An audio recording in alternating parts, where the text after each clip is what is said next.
Pero no le estamos viendo nosotros. La puerta está bloqueada, soldada y cerrada. No hay un vehículo pasando para aquel lado.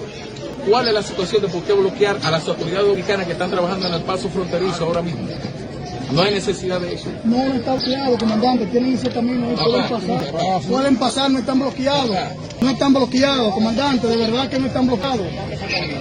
No.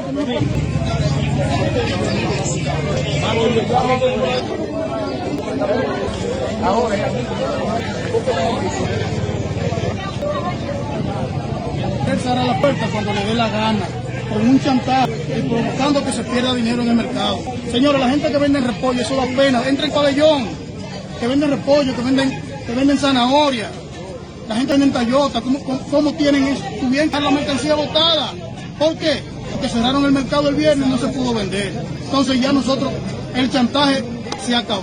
¿Cuál es la posición de las autoridades de la decisión de ustedes? No, las autoridades tienen una posición marcada con el asunto del tema de las restricciones, por eso es que se han cerrado las puertas. No, me refiero a la posición de ustedes hoy. No, ellos quieren que nosotros de manera natural nos movilicemos y que abrimos el paso. Pero nosotros no estamos en esa disposición. Nosotros vamos a estar aquí porque es muy bonito, como le digo, no hacer inversiones millonarias en ese mercado para poder vender, se va a dar, el mercado se cae. Entonces, no estamos en eso. Nosotros como comerciantes lo que estamos en la disposición de apoyar la soberanía nacional y que el comercio se mantenga y que sean tan de doble vía para todos. Muchas gracias.